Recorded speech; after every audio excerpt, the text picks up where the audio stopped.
माननीय सभापती महोदय, महाराष्ट्र विधान परिषदेचे उपसभापती म्हणून सन्माननीय श्री सचिन भाऊ मोहन अहिर यांची बिनविरोध निवड झाल्याबद्दल राष्ट्रवादी काँग्रेस पक्षाच्या वतीने आणि वैयक्तिकरित्या मी त्यांचं मनापासून अभिनंदन करते आणि त्यांना त्यांच्या पुढील वाटचालीसाठी खूप खूप शुभेच्छा देते।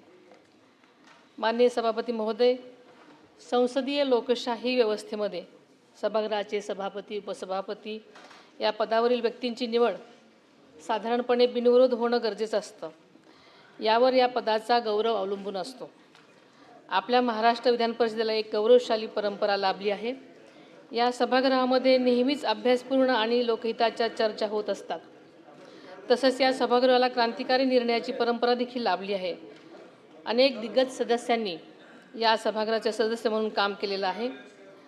सन्माननीय नीलमताई गोरे यांनी सुद्धा आपली उपसभापतीची कारकीर्द अतिशय उत्तमरित्या व संवेदनशीलपणे चालवली होती।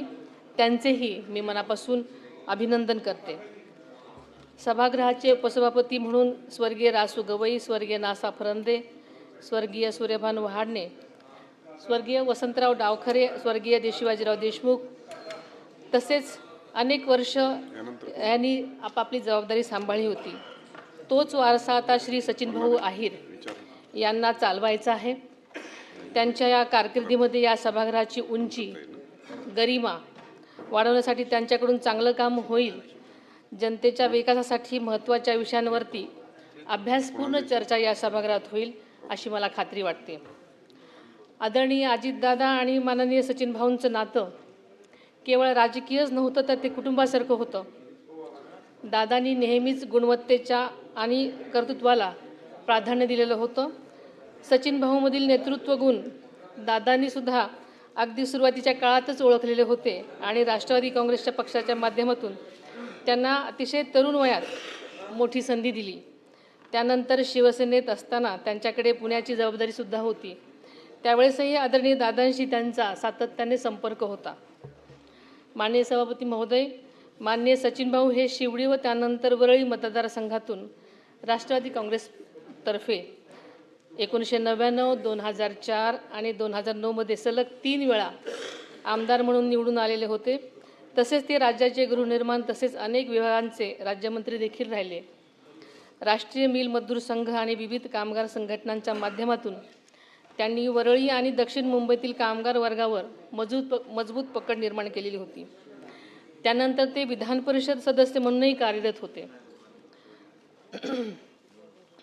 विधानसभा, विधान परिषद सदस्य आणि राज्यमंत्री म्हणून काम करताना त्यांनी प्रशासन, लोकहित आणि विकास या विषयांमध्ये सातत्याने योगदान दिलेलं आहे।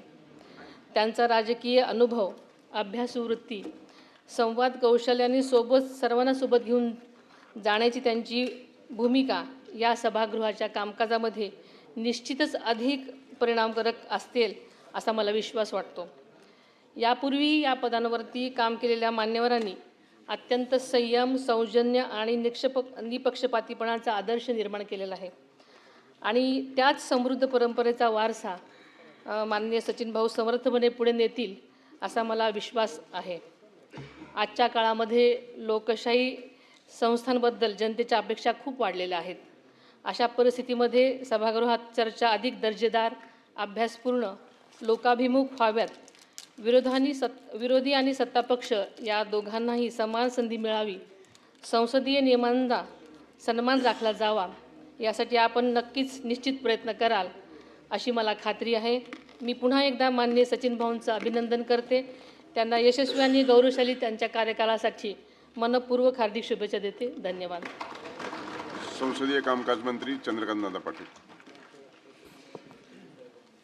मी सुरुवातीला या महाराष्ट्र विधानसभेच्या वरिष्ठ सभागृहाचे उपसभापती म्हणून सचिन अहिरांची एकमताने नियुक्ती झाली त्याबद्दल त्यांचं अभिनंदन करतो।